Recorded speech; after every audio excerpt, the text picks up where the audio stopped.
All right. Hello, everyone. Welcome to Space Club. My name is Danny Bednar. I'm an assistant professor in the Department of Geography and the Environment at Western University in London, Ontario, Canada, where I've been teaching a course on space exploration, I guess, on and off since 2012 and permanently since 2016. And I'm here today with Dr. Phil Stuke, retired professor emeritus from that same Department of Geography and the Environment at Western University. Phil, say hello. Hello. And Dr. Tanya Harrison, Tanya of Mars, Martian geologist, also formerly of Western University, and currently Tanya of Earth as well. Tanya, hello. Hello. So today we're doing something a little different than past space clubs. In pursuit of efficiency, I often use discussions between Phil, Tanya, and myself as kind of light course material, while sharing the joy of Phil and Tanya's knowledge with the rest of the world via YouTube in a sort of digital version of pub sessions we used to do when we were all at Western together. And one of the things in my course for Space 2090 is a discussion of space exploration and popular culture. I should say that course I teach was created by Phil. I think I may have already mentioned that. But yeah, one of the topics is space exploration and popular culture. So for geographers, especially human geographers like myself, pop culture is very important. It mediates information about places. So we like to study as geographers the ramifications of those presentations of often places we've never been and people we've never met, and the ramifications of that on ourselves and on society. So, as part of the materials for that week, I thought Space Club would be a good venture for a little discussion about something. So, to entertain and educate the students, I wanted to explore pop culture space exploration film. And since there are no movies about robotic spaceflight, I had to settle for its human equivalent and go with The Martian. Film conveniently accessible to all students through our university library. So obviously I asked Tanya and Phil as Mars experts to rewatch The Martian for a discussion about its portrayal of Mars, Mars exploration, and anything else they can think of as Martian experts. So before I turn to you guys on the film itself, I'll just give a quick rundown of the film's, quick background of the film. It's based on a 2011 novel by Andy Weir. The novel is called The Martian. The book was originally written in short form online and through discussions with people who worked in the space sector, mostly engineers. And Weir's idea was to make a book, while still, fiction and entertaining, as realistic as possible. Eventually, the book was published through a large publisher, did very well, and then it was picked up by 20th Century Fox. And in 2015, with Ridley Scott directing and Matt Damon starring, the movie was released, I believe, in the fall of 2015. So to you guys, well, one, did you read the book? I know, Tanya, you have, I think, multiple times. Phil, I don't know if I've ever asked you. Yes, I did read the book, but a long time ago. Okay. Yeah. And do you remember seeing it the first time and what your first impressions were? Tanya, what do you have to say about that?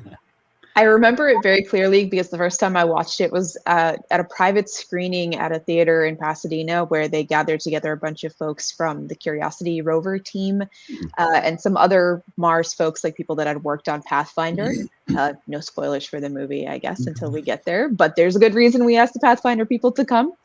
And so I really wish someone had been there to film the behind the scenes, because it kind of turned into a running commentary from people during the movie, including there's an iconic shot of JPL, which is actually a Hungarian film studio, if I recall correctly. And somebody yelled from the back of the room, "Man, I wish I worked there." And we all just burst out laughing because it looked so much cooler and more futuristic than the actual JPL does. But it was a very special experience to get to see that surrounded by fellow Martians and like really talk about the, what the movie made us feel. And seeing a representation of Mars in a film that was not terrible, since historically most movies that have taken place on Mars, at least since the year 2000 or so, have not been very good. Yeah, I totally agree with that.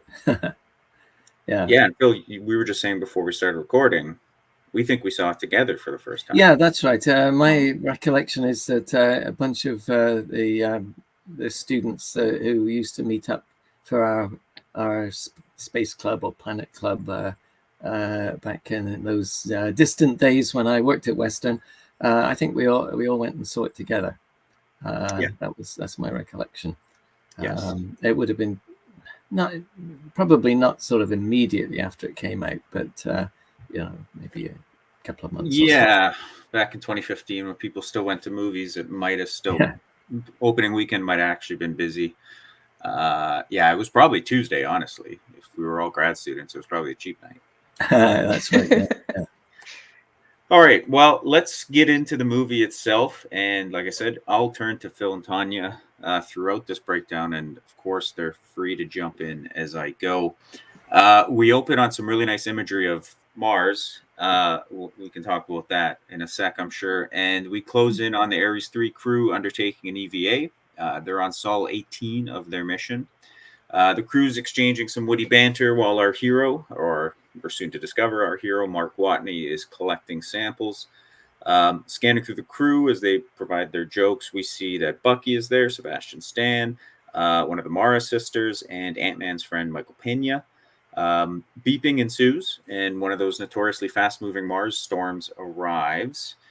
We see lightning on Mars, something, again, we can maybe discuss, but something we haven't really seen in terms of lightning in the solar system. Maybe Venus, maybe Titan, but not Mars. We see that the captain of the Ares 3 mission is Jessica Chastain, Murph from Interstellar. She gets the crew back to the Hab. As the storm arrives, they decide to leave Mars, ending their mission early after 18 sols. So here we have a few points of discussion maybe to jump in on. There's a few interesting things here. As has really been discussed since the movie came out, the storm, not necessarily consistent with what we might expect on Mars in terms of its size and power. The crew deciding to leave the planet rather than hunker down is certainly interesting when we think about the time and distance between location or destinations. And the idea that the Mars ascent vehicle, one of the reasons they justify leaving in the film is that it might blow over, which to me seems like a design that you would send anything to Mars that wouldn't be able to withstand the strongest Mars winds. So before I turn to Tanya and Phil, the whole walkthrough won't just be about calling out things that are unrealistic. It's a work of fiction. It's science fiction. But the storm is really core to the entire plot. So it should be noted. And like I said, it's been talked about since the movie came out. So for you guys, thoughts so far and on the storm specifically, Tanya?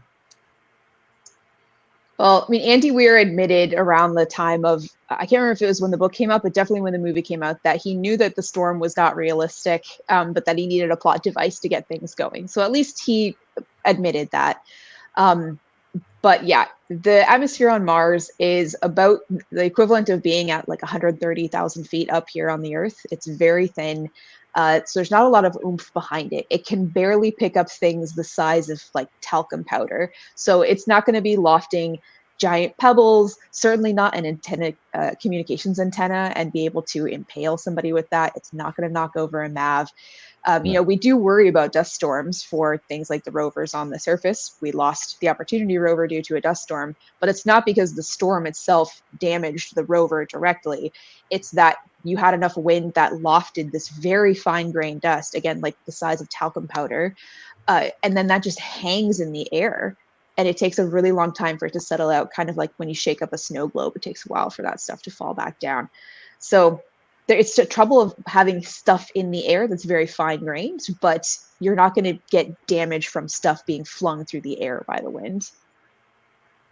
Yeah, I totally agree with that. Danny mentioned lightning. I don't think we've ever detected any sign of lightning on Mars, although I'm willing to be corrected on that. I suppose you could. I suppose you could imagine a buildup of electric charge on these fine dust particles, but I don't know if it could ever be enough. That's what we were saying during our watch through. Tanya and I, we watched this together. Mhm. And yeah, I mean, I'm not an atmospheric scientist, but it seems like the more material you have in your atmosphere, the more energy you have, the more likely you're going to get lightning. And with such a tenuous atmosphere, it seems like it might be. Now, one thing I want to add here, not about the storm, but about these early scenes in the movie, is the landscape. And I think actually it's a pretty decent landscape. It's a little bit rockier than it kind of would be in the region that it's supposed to be. But it's still a pretty decent landscape, I think. And I'm trying to remember where they filmed it. Wasn't it somewhere like Yemen or elsewhere in I think this it was the Jordan. Arabian Peninsula? Jordan, yes, that sounds about right. Yeah. Yeah, and the Ares 3 landing site is in Acidilia Planitia. Yes, that's right.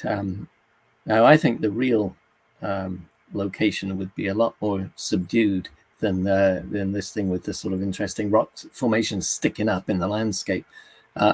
But generally speaking, it is actually, I think, a pretty good simulation of Mars. Well, speaking of geography, one thing that is accurate when it comes to the storm is that Acidilia is an area that can get very large dust storms. There's two main storm tracks on Mars, the Acidilia storm track and the Utopia storm track, kind of on the other side of the planet. But that also means that we would probably never send a human mission there or we wouldn't send it there in the middle of dust storm season, because dust storms on Mars tend to happen in a specific time of year, kind of like here on Earth. We know when hurricanes are going to happen. We don't necessarily know how many they're going to be or how strong they're going to be, but we know there's a few weeks/months where those storms occur. So we would definitely not send a human mission that could be prone to tipping over if we knew that you could have storms that size coming through Acidilia. Yeah. And Tanya mentioned Andy Weir saying that he knew that the storm wasn't believable. And you do have to acknowledge that, reality is much too dull to actually make for a good movie. So you have got to spice things up a bit. And we have to accept that in almost any takeaway. Mars is boring. Yeah, the need for fictional entertainment will arise a few times throughout the movie, and that's perfectly reasonable. Okay, so let's get back, because all these points are going to come up, including Tanya. You mentioned the dust kind of hanging in the air. Something really just absent from the entire movie is Mars's gravity being 40% of ours. It's not really discussed. It doesn't come up. It's not portrayed on film. It'd be interesting to see that portrayed, because it would be really cool. But the biggest thing is his health hanging out in that for multiple months is not discussed, and maybe there's good reason, but we can get back to that in a bit. So I'm talking about gravity. Yeah, I mean, you're right, and I hadn't actually thought about that, but I'm not really sure how different things would look in the kind of 1/3 G that you get on Mars. I guess they'd look a little bit different. The moon, with the moon, we saw people kind of jumping, and you can see they're going a bit slower than they would normally, or a bit higher, that sort of thing. And I hadn't really thought about that on Mars. But what I was struck by later on in the movie, and forgive me for interjecting in the wrong place, if you like, but since we're talking about gravity, the zero gravity scenes on the space station, or not the space, the big spaceship, I was thinking about them compared with the zero gravity scenes in 2001, and they were, in this movie, they were very good. The way that they showed people kind of gliding through the space station, I thought they did that very well. You look back at 2001, and that's the one thing that 2001 does not handle well at all, zero gravity. Well, maybe in a future Space Club we can do 2001. So the crew travels from the HAB to the MAV, and this is where Mark is hit by the piece of debris, which is the telecommunications antenna for the HAB, the habitat. And of course, because we mentioned, because the Mars lander is at risk of falling over, the crew decides to leave. They launch. As the ascender leaves, the crew is obviously sad about Mark. And we get our first jump to Earth. Jeff Daniels is the head of NASA. He provides an update to the press indicating pretty bluntly, Mark Watney is dead. Interesting press conference, and we'll talk maybe about these Earth intercuts a few times. He does give us an indication of the storm. It was detected at 4:30, and by 6:45, it was escalated to severe. So that's the time frame that they had in the film. We go back to Mars. Mark Watney's not dead. There's an alarm going off in his suit. We find out his oxygen levels are critical. He returns to the mission site, where we see the habitat for the Ares 3 mission is quite large, roomy even. A reveal shows that he's been perforated by the communications dish for the HAB, so that creates two problems in one. Very well done by Mr. Weir. He can't communicate with Earth for the time being, or the Hermes, his mothership, so to speak. And of course, he has a significant wound, which will keep him busy for the first little bit of the film and is an initial conflict. He disrobes. We see his wound. It's a relatively graphic scene in which he kind of performs a self-surgery with a staple gun to presumably... Yikes. I'm not actually sure what it does. He swears when he pulls out the metal piece out of his abdomen. He's very sweaty. We see this will be the first of many swears. And sorry, Phil, right before you, if you do want to jump in, he does record his first, what I call exposition vlogs, in case he doesn't make it, which honestly at this point seems very likely. Phil, was there something you wanted to jump in on there? Oh, no, sorry. Okay. No worries. So he correctly, I guess, and helpfully for us, the audience, hypothesized that the antenna and the blood sealed his suit's puncture, so he didn't suffocate and die. And he brings the audience up to speed on something that we should discuss right now, because Phil has studied mission architectures for a long, long time. Mark mentions that it'll be another 4 years until a crewed mission comes to Mars. That would be the Ares 4 mission landing in Schiaparelli crater. So this is something I wanted to discuss with you two. I guess we could speculate as to the architecture of this Ares program and why there might be 4-year gaps between missions. For those of you who are unaware, there's typically a launch window to Mars where it's efficient and easier to get there every 2 years. So maybe one hypothesis is that every second window is a crewed mission, and in between they launch supply missions, which obviously is something they do because we know that the MAV for Ares 4 is already on Mars. So, Phil, did this, where am I? Here we go. Did this stick out to you, the 4-year gap between crewed missions, and what do you think of might be the architecture? Well, I think that's a very reasonable thing to suggest. I don't think people really have figured out exactly what these future missions might look like. Other than Elon Musk, perhaps, who's thinking of his own flights. But sending people every 4 years might be a good approach. And you could intersperse them with cargo flights. So yeah, I mean, maybe it's a reasonable way to do it. Wouldn't be the only way to do it. You could launch cargo and crew spacecraft separately every 2 years, so that there was a continual cadence of new people coming in and an opportunity for the people there to come back or something like that. So it's not every 4 years wouldn't be the only way to do it, but it's certainly a reasonable suggestion. Works for the movie. All right, let's keep going. So Mark begins to go through supplies, taking stock of what he's got. I find that he eats really annoyingly. He talks while he chews, which to me is extremely frustrating. As someone with misophonia, I really can't handle it. So he does another exposition vlog whilst chewing potatoes.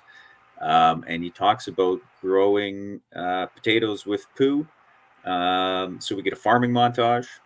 We see that one of Mark's wagons, or one of the wagons at the Ares 3 landing site, has rubber tires. We see him plant the first potatoes. And then he vlogs about generating water. We get another kind of science discussion. He creates an explosion, genuinely one of the funnier laughs of the movie. And then after some adjustments, he returns to create more water, talking about how JPL was founded. though leaving out some interesting details about those students he refers to, some of them being into the occult. So Wikipedia that if you're curious. And on Sol 54, Mark creates the first Martian in that we see a potato leaf, I guess. And honestly, when I saw this movie, I thought that's what the title referred to, was the potatoes or the first potato, because that is genuinely a Martian. Mark is not a Martian; he's an Earthling. But I don't know if that's actually what I think the movie title refers to him. We get back to Earth. We see the tail end of Mark Watney's funeral, and I actually just noticed this, just kind of flipping through some scenes. Notably, they put PhD on his gravestone. Have you guys? Are you guys putting PhD on your gravestone? No. I've never thought about it. I've never thought about it either, to be honest. No. I prefer not to think about the time when I'm dead. So it never crossed my mind. I think what I would say is if PhD is going on my gravestone, somebody else is putting it there. Right. Yeah. Presumably NASA has made the decision, or his family. But yeah, it just kind of stuck out to me as his title. We meet Vincent, played by Chiwetel Ejiofor. I'm going to call him Mordo because that's how I know him from the Doctor Strange movies. He wants satellite time at Mars to work towards getting a 6th Ares mission. So he's the head of the Ares program, or Mars Human Exploration, I think, as they put it. So it sounds as though the Ares program is funded through 5 missions, and 6 is up in the air. And Mordo is hoping that if he can get images of the Ares 3 landing site and assess what's still there in terms of supplies, he could use it as a cheaper mission because he wouldn't have to send new supplies. Jeff Daniels does not want that.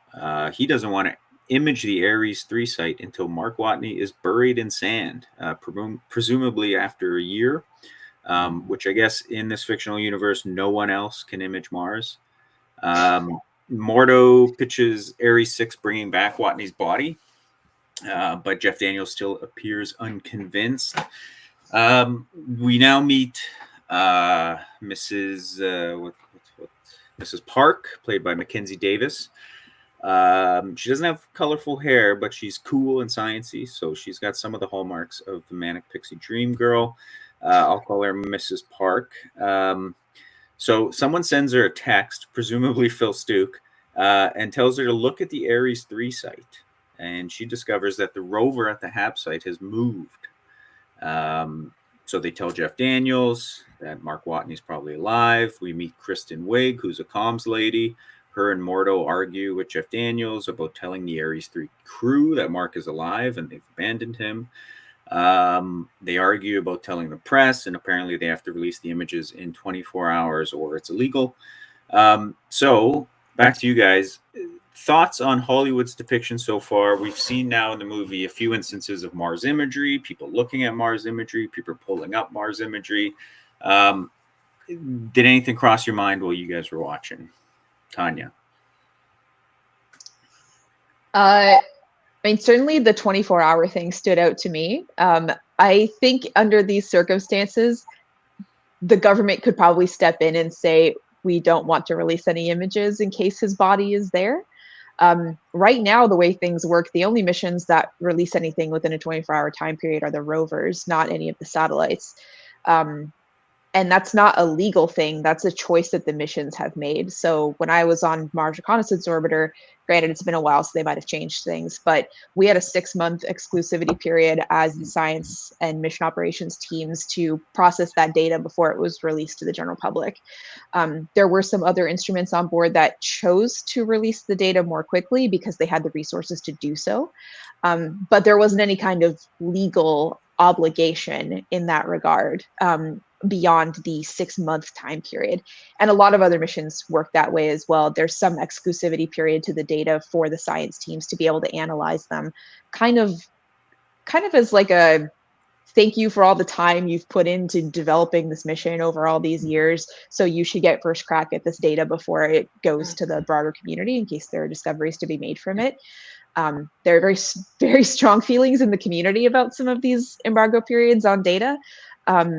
I can understand points in both directions. I would say, having been on one of those teams and like knowing the amount of work that goes into it, I definitely support there being some kind of embargo period to get a chance to look at the data before other people get the time to do so. Because in the early days of the missions, you just don't have time. You're working on collecting the data, so you don't have any time to be able to actually sit down and analyze it, other than for tactical planning purposes. But seeing the representations of the data they were working with, I think in some cases they were working with Mars Express imagery as like the representation for some of those lower res shots. The higher res ones, I'm kind of surprised we didn't have better cameras at Mars by the time the Ares missions got there. Kind of look like what we're used to working with right now. You know, the HAB is like a few pixels, the rover is a few pixels across. I would have hoped we would have gotten like 10 centimeter cameras at Mars by then, so you could see what's going on. That would be nice. Yeah. Yeah. Yeah, we don't really get to hear anything in this movie about the sort of should we say ecosystem of support satellites that you would have there, including imaging satellites. And it's interesting that they kind of make it sound like somebody can just say, "Oh, I think I'll have a look at this. I'll point the camera at this," you know, rather than having to worry about. Well, for one thing, having to worry about planning months in advance, and second, having to worry about waiting until the spacecraft actually does an overflight of that specific location. So, you know, we don't really know much about what's going on. One thing that I did like, though, very much, I thought, was the way that they showed that you show something is moved because you've got two pictures and you can flip back and forth between them. I knew you were going to bring this up. Around. Yeah. And it's very true. I mean, I do stuff like that all the time. One thing I did that with was the parachute for the Phoenix lander in the high northern there it is. And that parachute moved around, and at one point the wind picked it up and blew it quite a way. It's kind of tethered to the back shell, so it can't go very far, but it moved, and you can flip back and forth between the images and see it moving very easily. So I thought that they portrayed that very well. Yeah, and something else she points out in the scene you just had playing right now is not only did the rover move, but the solar panels had been cleaned off. And that's something that we can see in the data today with the rovers, something that you look at, especially after a dust storm. Or a dust clearing event, if you want to see if the dust devils have come by and cleaned the dust off solar panels on the rovers. Because when they land, they're kind of bright and shiny and blue, and then over time, as the dust kind of settles out of the air, they turn the color of Mars. And they represent that really well in this particular clip. Like you can see, something is going to flip between the before and the after again there. In the after, like there, they look really shiny and clean, and then in the before, it just kind of looks the same color as the dirt around it. So that was a good touch. Yeah. So I just rewatched that scene, and Jeff Daniels actually says, "Well, how do we know the wind didn't clean them off like before they show?" Which is, like you said, something we see on the rovers themselves. Sometimes getting a lucky break and being cleaned off. And I think that happened to Insight too, didn't it? Get a lucky cleaning at some point? No, poor old Insight. It didn't happen for Insight, but it did happen for Opportunity. Had several big cleaning events that really helped it. But Insight never had a proper cleaning event at all, and that's what doomed it in the end. It's a very unlucky mission all around. Yeah. All right, so back to Mars. We learn Mark Watney doesn't like disco. We get our first listen to the pop soundtrack of the film. For me personally, with the loud eating and not liking disco, this is 2 strikes against Watney. But we go back to Earth again, and Jeff Daniels holds a press conference. A reporter asks if he would resign as the head of NASA, which upon first viewing it, we thought was odd because it wasn't his fault. But then I guess based on what we've been talking about, sending the MAV the way it was designed to the stormiest part of Mars maybe was his fault, and maybe that reporter's onto something. So back to Mars again. Mark vlogs his plans to get to Schiaparelli, a journey of about 3,200 kilometers that he figures will take about 50 days using the rover they have. He needs more battery power for the rover for this to happen. He needs supplies and life support in the rover, and he delivers his famous "Science the shit" out of this line. He doesn't mention the terrain ahead. I'm going to ask you guys about that in a second.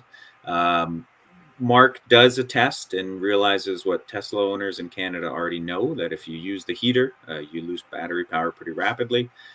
He vlogs this from his front seat like a YouTube conspiracy theorist.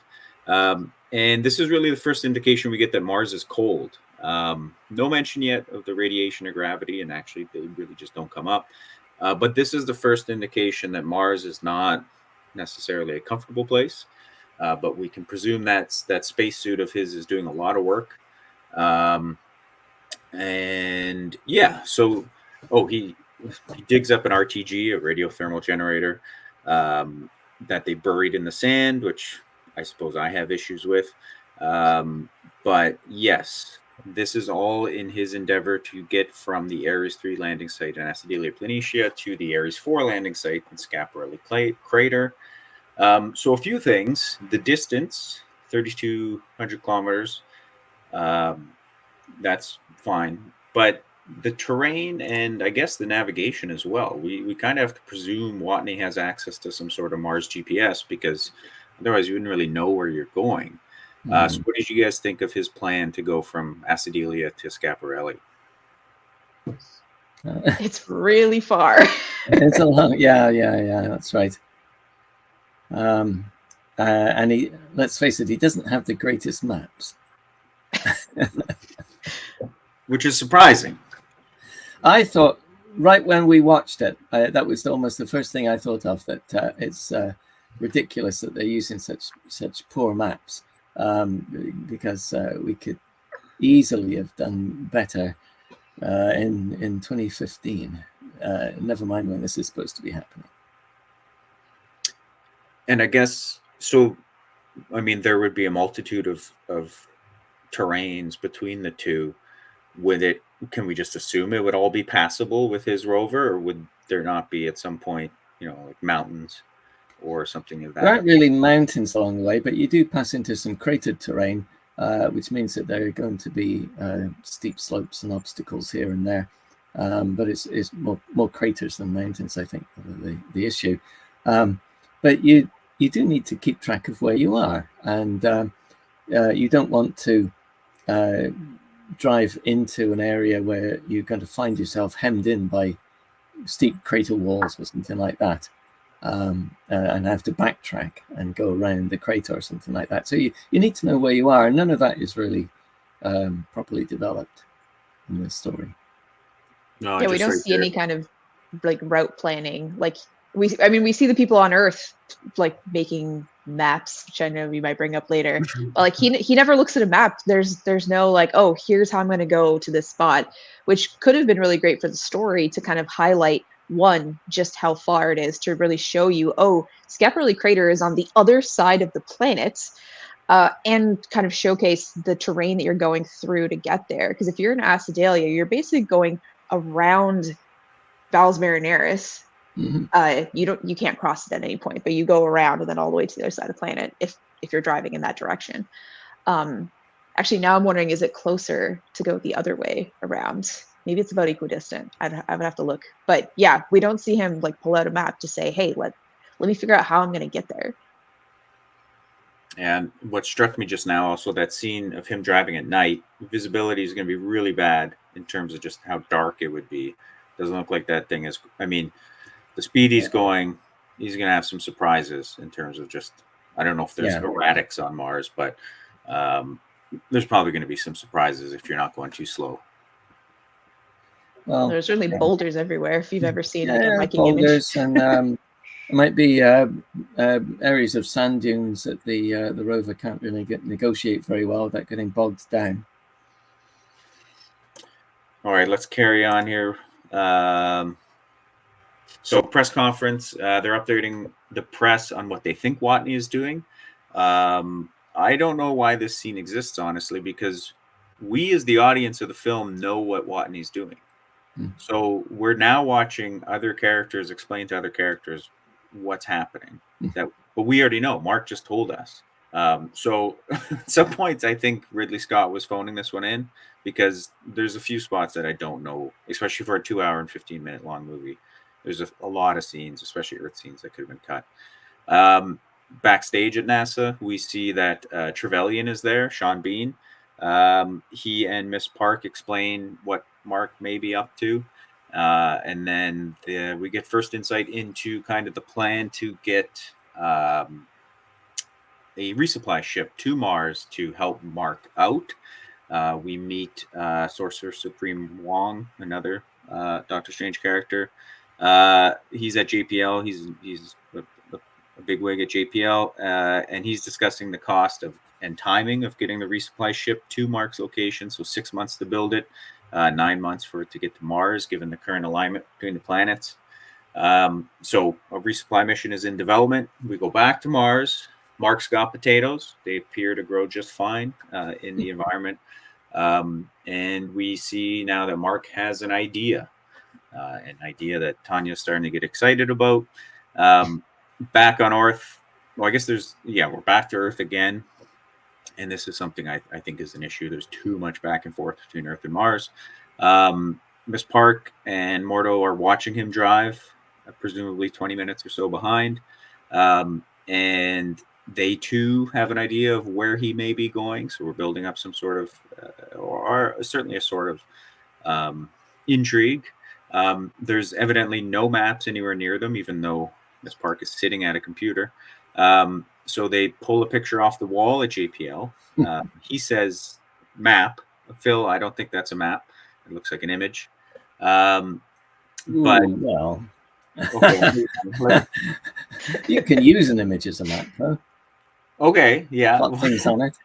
Your guys' thoughts. What was I going to ask you? Yes, right. Wouldn't they have some? Well, I mean, you kind of hinted at this, that they don't seem to have very good maps. I would imagine they'd have a pretty advanced geospatial, well, I guess Mars spatial software to work with for this entire program. You would think so. We know exactly where the rovers are thanks to geospatial software today, so it should be better by then. Yeah, so they're sitting at a computer at JPL in mission control, and they run upstairs to grab a picture off the wall in the cafeteria. Right. So I just feel like so this is not a map, I don't think. To me, it's just a picture. Doesn't a map have to have a scale, Phil? Oh, that's Mangala Valleys. It is. That's Mangala Valleys. See, anyway, all of this. If you want to talk about a definition of a map, Danny, then I'm going to say that a raw image, perhaps we won't call a raw image a map, but any time you build a photo mosaic or you put those images into a geospatial context, reference them to a grid or something like that, you're making a map. So I think I'm going to call that a map. Okay. Well, you are amongst the three of us, and certainly amongst the two of us, you are the expert. So I can't argue with that. This whole sequence obviously means a lot to you, Tanya. There's a lot of cool stuff here. I guess we're all interested in the history of space exploration, so this is one of the more interesting parts of the movie. Although this is extremely lucky. Upon second viewing today, I was just like, how would he know? Like, again, I guess we have to presume he has a good Mars GPS, because like just finding it, especially if it's buried, unless you happen to step on the parachute. Do we know how buried Mars Pathfinder is today? I don't think it would be buried at all. Yeah, it's not in a sandy place. It's not. It's not. No. Oh, and from my not very thorough research into the book, the book allegedly takes place in 2035. It gives a date, but the movie does not. So we can kind of go with the 2030s, especially since the original Pathfinder team is alive. So we can presume it's not too far into the future. Yes, so all this to say, of course, he is digging out Mars Pathfinder from 1997, a lander mission that had with it a small rover that we will see later as well. And this whole idea is for him to be able to communicate with Earth. And again, we're going back and forth between that would be the land or the Earth mock-up. What's Sojourner right there? Tanya, you said some of these extras are JPL staff from the Mars Pathfinder mission. Yeah, they came in and actually asked them to be in the background, so that's pretty cool. And then at least one of them, maybe more, I remember one of those guys specifically was at the premiere that we had in Pasadena, like driving around a little Sojourner model. Oh, sweet. So he brings it back to the hab, and Tanya, as you pointed out, thankfully there is some continuity of connectors and whatnot to provide power to Pathfinder using what available, what's the word? Not cords, but inputs that he has accessible to him. I think he called it heritage technology. So thankfully nothing has changed between 1997 and 2035. Oh, yes, or there's some built-in ability to cope there. So yes, Mark brings Pathfinder back to his habitat and starts playing with it. As I said, he benefits from heritage technology and connects Ares tech to Pathfinder. And all of this, like I said, is he's trying to communicate with Earth as he has no comms in the hab, and the MAV is gone. So he points it towards one of the Mars relay satellites in orbit, and they pick it up at JPL. Ingeniously, he puts up a sign, "Can you read me?" with both yes and mysteriously no, which I didn't notice at first, but Tanya, you pointed it out, and now it's as I said, it would be hilarious if it pointed at no, because then it'd be very. No, it's sort of like saying, if you don't get this message, let me know at once. Back on Earth, we meet some mouthy postdoc who doesn't think this is a good means of communicating, even though it's 40-year-old technology that's been revived in a survival situation. So NASA can connect to Mark and are receiving his images and can point the mass cam of Pathfinder to his yes and no signs, which would be useful for other questions, but just not, are you reading me? So we get some technobabble as Mark explains that he is going to use hexacode to communicate. The mouthy postdoc knows what he's up to and is also familiar with hexacode. And Mark and NASA begin to talk. And Mark wants instructions on hacking into the rover to have it connect to Pathfinder. And then, so presumably the communications, yes, the communications equipment on the rover is obviously not damaged, but it is not designed to communicate with Earth. But if he links it through Pathfinder and through the relay satellite, it can. And I believe he establishes text capabilities with them. So this is something I want to talk about with you guys. This whole sequence, as we talked about after Tanya, is a good example of why there shouldn't be so many Earth scenes, in my opinion. It's a survival story. And this moment where Pathfinder points and we've learned that he can communicate with Earth would have been great if we didn't already know he was successful, right? Like we don't experience it with Watney. We experience it as like a third party as the viewer. So I think there's just too much Earth in this movie. And Tanya, you brought up something interesting. If you would, I think it would be a great movie if you just cut out all the Earth scenes and you just saw it from his perspective. Yeah, I'm not sure any of them are actually necessary for the story. And the movie is really long. Like, I think I said, like, I kind of fell asleep the first time I saw it. Not because it was boring, but because I used to be incapable of staying awake during movies and it was airing quite late. And I think I was only asleep for like 5 minutes. But I feel like if you cut out all the Earth scenes, I bet it would be at least 30 minutes shorter. And then it would be a little bit more reasonable. But I don't think that it needed to be 2.5 hours long. Yeah, like to me, classic survival story like Robinson Crusoe or even Castaway with Tom Hanks. Like Castaway, you don't cut back, as I said when we were watching, you don't cut back to Helen Hunt moving on with her life and getting married again.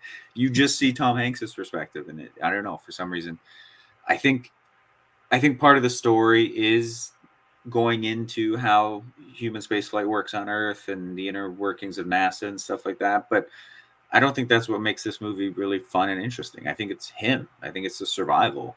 I don't know, Phil, did that cross your mind at all, or were you enjoying the Earth scenes? Well, I think you probably need a bit of the Earth stuff, but it could be overdone. Yeah, certainly.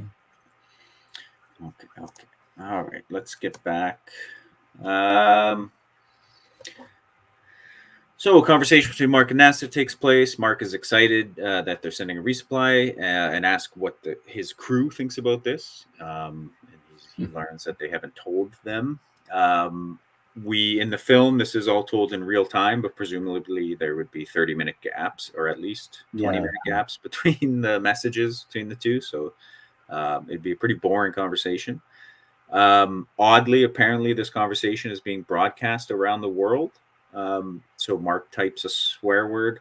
It's a good laugh, but I don't know why his chats would be broadcast live.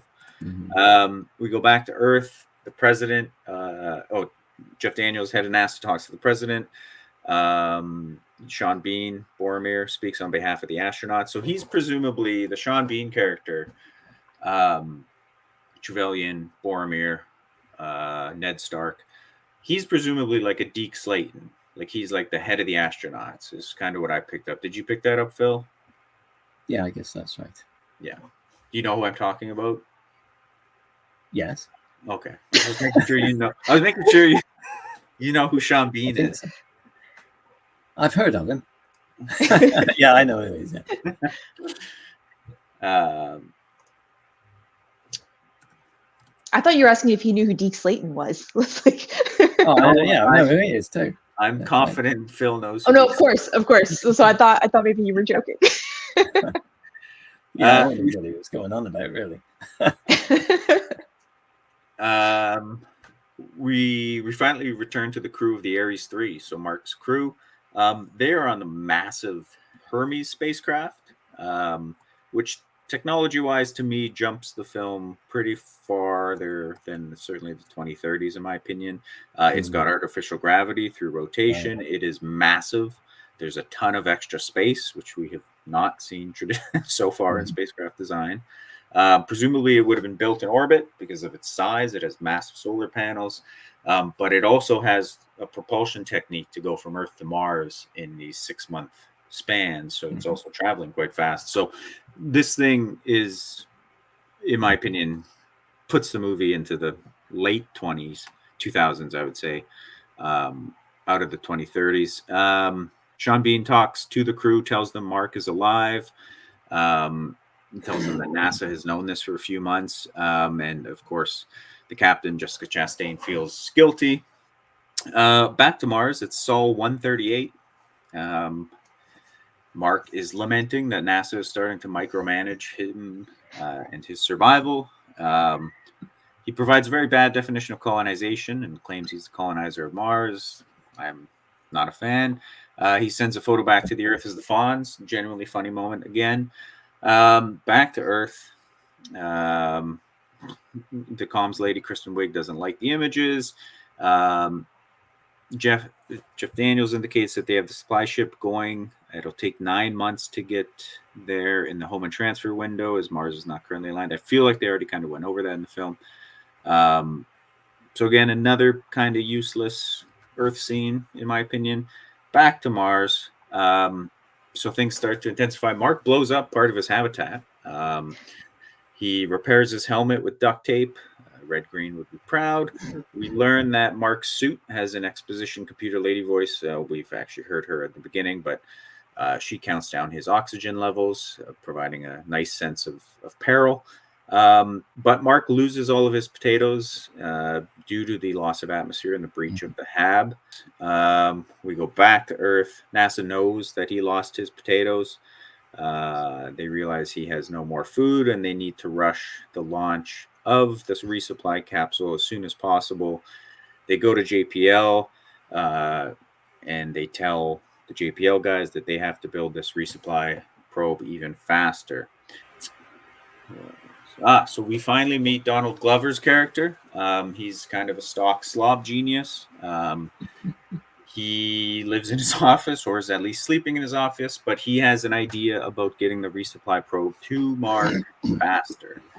So we go to Johnson Space Center, I believe, where the president is. The resupply probe isn't ready, but it needs to be ready. So they kind of do like a Picard-Geordi thing where they just say, you have this much time and you have to do it. They have a thrilling discussion about whether or not they should skip inspections. This will come up later, though. Back to Mars. Mark eats more potatoes, but laments that he no longer has ketchup. Back to Earth. They skipped the inspections. We have a launch. We're intercutting between the launch and Donald Glover, who is still having his genius idea, but we don't know what it is yet. Back to the rocket. People are cheering. Ominous red bleeps, and the rocket explodes. Then we get a back and forth between Mars and Hermes. Mark asks, Mark is in a mood in which he presumes now he's going to die because the resupply capsule was failed. It exploded, I should say. He opts to have her communicate that he loves what he does. No mention of him loving. So he says, tell my parents I love what I do. Would have liked I love you, but allegedly he very much cares for his job. He says he's happy to have died for something big and beautiful. Okay, so let's talk about Mark potentially dying. We won't get into what happens, although I don't know why you're watching this if you haven't seen the film. At this point, obviously he's strewn poo and potatoes all across the Martian landscape at Acidelia. He now is also becoming a biological contamination risk if he isn't already. He may die. Me, in my interest in planetary contamination, would prefer he just go somewhere sealed and die if he's not going to survive. But from your guys' perspective, in this universe, in this fictional world, would Acidelia Planitia kind of be a no-go zone moving forward, especially for astrobiology, given everything he's done? I don't really see that. I mean, Mars is cold. He'd be pretty much frozen solid, whatever else had happened to him.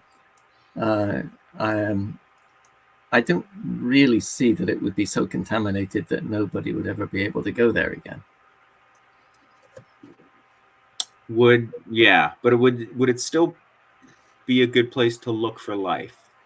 Yes, right. That's a point. You might have contaminated the biological signatures you'd be looking for. So yes, that's an issue. And that is going to be literally a real issue as soon as any human sets foot on Mars. The contamination will go with them, and that's going to be an issue right from the first humans getting there, if it isn't already from contamination on robotic spacecraft. Yeah, we're pretty infested with stuff. I think as soon as you have any humans there, it gets murky really quickly, which is why people are so concerned about Mars sample return. It's like, oh, this might be the last chance to get pristine samples that we know where they came from before humans land on Mars. All right. So while watching the press conference that NASA is giving about the exploded resupply capsule, officials in China decide that they will help the Americans by sending one of their resupply probes on one of their rockets. We cut again to Donald Glover, who actually interrupts Mordo while he's on a call, and he still has that genius idea. He presents it to Mordo with messy, crumpled up papers and indicate that he can solve the film's main conflict with astrophysics. They have a meeting, which is allegedly secret. The comms lady doesn't understand the Council of Elrond reference, but fittingly it is Boromir who helps explain it. Donald Glover gets Donald Glover's not Donald Glover. Yeah, Donald Glover has a plan to get Ares back to Mars fast with a gravity assist, which I guess was his genius idea, while also completing an Earth orbit rendezvous with the Chinese resupply mission. So overall, his plan is to have the Hermes, as it approaches Earth, do a gravity assist around the Earth whilst picking up the Chinese resupply probe and heading back to Mars. Back to the Hermes. Someone leaks this idea to the crew of the Hermes. It is Sean Bean. The crew discusses the consequences of doing this because we discover NASA does not want to do this plan. They're going to continue with just sending the Chinese resupply probe on its own without the Hermes, because they don't want to risk the Ares 3 crew on the Hermes. So this crew has a vote, which I have issues with, because it is not a secret ballot, but they vote to disobey NASA's orders and plot a course for an Earth gravity assist, in which point NASA will have to allow them to do the resupply rendezvous and head back to Mars, because they will already be on a pathway for it. We cut back to Earth. Jeff Daniels and Boromir have an argument. They know that it was Sean Bean who sent the information to the Hermes. Finally, back to Mars. It's Sol 219, so 200 sols since the accident. And Mark explains the Mars orbit rendezvous that he needs to undertake. So back and forth montage between Mars and Earth. The astronauts talking to their families. So the Hermes does go back to Earth, rendezvous with the Chinese resupply probe. We get a time jump, huge time jump of 7 months, Earth months. Mark is skinny. He's got a beard. He has Sojourner driving around his habitat. He gives it a pet. My dream. Yeah. So Mark is lonely. It's Sol 494. And yeah, he begins officially his travel to Scaparelli craters. We get very beautiful imagery of his drive. He needs to stop to charge the rover solar panels. Back to Earth. Johnson and JPL discuss how to get Mark from the surface to space to rendezvous with the Hermes. They talk about how thin the atmosphere is, which conveniently was ignored during the storm in the early part of the film. And they inform Mark that he will need to essentially remove the roof of the ascent vehicle in order to make it light enough to get up to the height or the altitude of where the Hermes spacecraft will be when it arrives. Watney gives one final vlog as he discusses not liking having to launch to space with no roof, but also liking it because he has essentially a need for speed. Ares 3 crew approaches Mars in the Hermes, and we're getting close to the end here. Back to Earth. People are gathered at Times Square to see how this whole thing goes. So again, a rundown. The Hermes has essentially added, I think it's almost a year to their mission by gravity assisting around the Earth, picking up the resupply probe so that they don't starve to death, and having materials for Mark when he comes on board. They're heading back to Mars, and for Mark to rendezvous with them in Mars orbit, he needs to get up to a certain altitude that the MAV wasn't originally designed for, so he needs to make it lighter, at which point he will rendezvous with the Hermes. They will turn around again and head back to Earth. So this is the plan. Mark gets ready to launch. Up top, Sebastian Stan is ready to catch him in the Hermes. Mark launches, but his trajectory is below target altitude, probably because of all the flapping and from the tarps that he has on top of his spaceship. This Hermes 3 discusses going in closer to Mars, but Mark would then be going too fast if they come down to a lower altitude to rendezvous with them. He'd still be going too fast, and there would be a risk of a high-speed collision. Mark wakes up in presumably Mars orbit after passing out during launch. Earth is happy that Mark has made it to Mars orbit. We see people cheering around the world. Mark is tumbling and needs to figure out how to slow down to be able to more safely rendezvous with the Hermes. The captain Jessica Chastain thinks they can reduce the speed of the Hermes by blowing out the airlock as an artificial reverse thruster. One of the astronauts builds a bomb. Bucky EVAs around the Hermes untethered and jumps between things that are rotating, begging the question, why are there no tethers or magnetic boots? Murphy goes outside as well to help Bucky plant the bomb. The bomb goes off, and the relative velocity between the Hermes and Mark has been reduced, we are told, to 12 meters per second. Murphy goes out with an old school MMU and a tether, notably. Mark Iron Man's out of his tumbling craft by piercing a hole in his glove to propel him in a particular direction. He grabs the tether connected to Murph and her MMU, and we get real-time updates of their relative speed to one another, which I'm curious of how. And Murph triumphantly catches Mark, and he is safely in her arms and off of Mars. Back on Earth, crowds cheer. Back on the Hermes, the crew hugs. Back to Earth, we're almost done.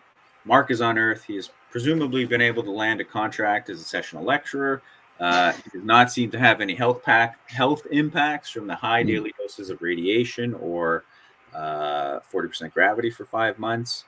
And Mark begins his lesson with a couple of jokes. We get a credits scene a la Fast Times at Ridgemont High. Kristen Wiig explains Ares 5 to the press, which is presumably the crew of Ares 4 who would have lost their spot since their MAV is no longer on the surface. Ares 5 launches and is successful. Murph is back home. She's on a treadmill in a very nice house watching the launch. We get a happy ending, and that's the end of The Martian. So, some questions for you guys. Anything on that entire, essentially last half of the film? Were we just watching an episode of MacGyver or something? So, that is overall my main takeaway. I don't want to call it criticism because maybe that's what it's hard to believe this is a Ridley Scott film, actually, as a side, but I don't think of it as a survival story. To me, it's like a MacGyver episode. It's neat science babble with some cool gadgets. But and maybe the first time I saw it, I hadn't read the book. I didn't know if he lived or died. But rewatching it, I get no sense of peril. I never really think he's in danger.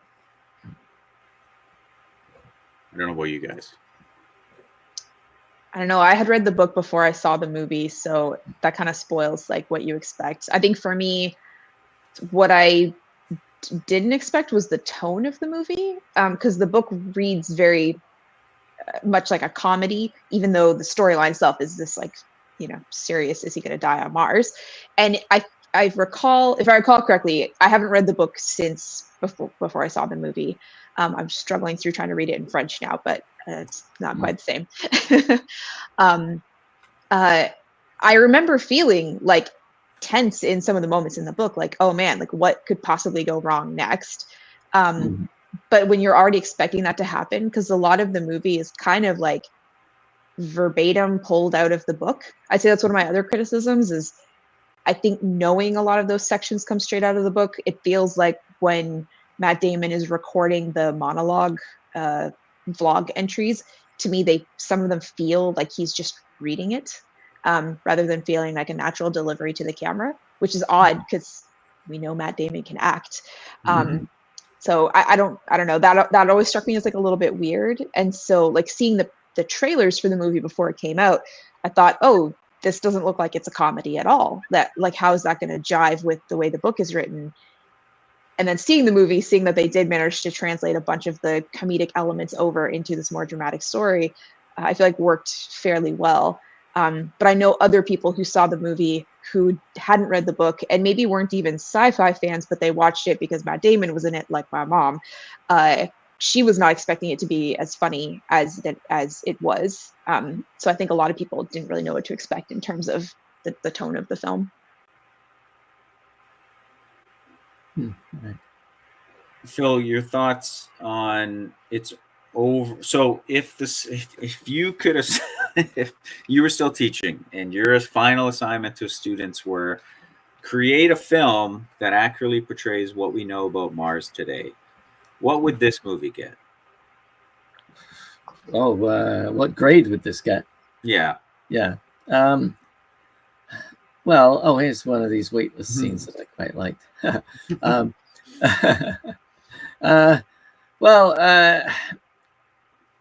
It is a bit over the top, but I could never be so brutal as to mark it down too far because of that.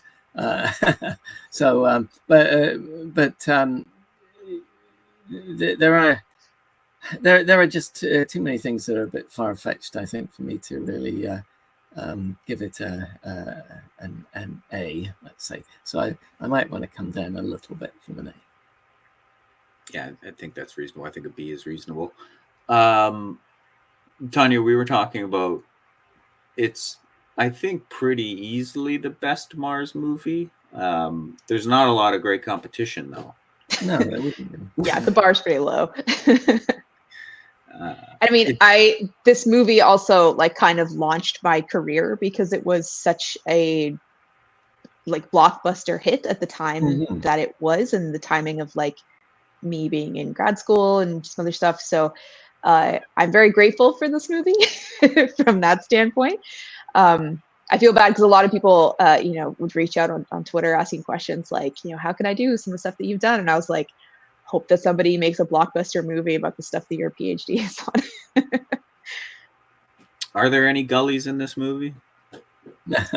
I think you can see some in some of the early shots in Acidalia, which could be scientifically accurate if he is north of like 35 degrees north latitude, which is pretty far north for a landed mission. Usually we land much closer to the equator, Phoenix being an exception to that, just to be warm and be at a good elevation for landing.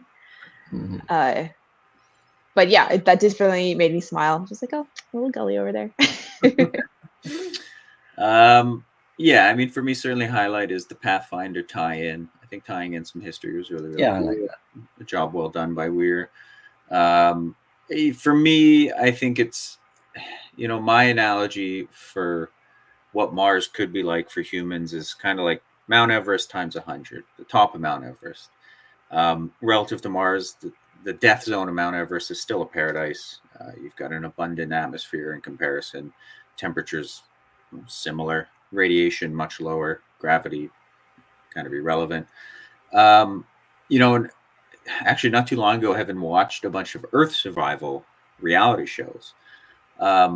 It's funny, even on Earth, surrounded by resources and knowing humans are only a day away, people go crazy within a few weeks sometimes or less.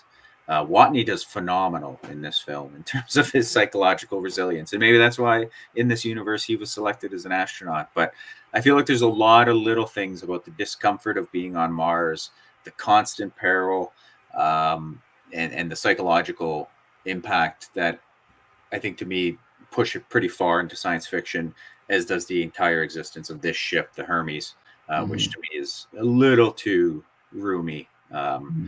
And a little too artificial gravity to be 2030s realistic, but super fun movie, super beautiful movie. Can't argue it's not incredibly striking visually movie.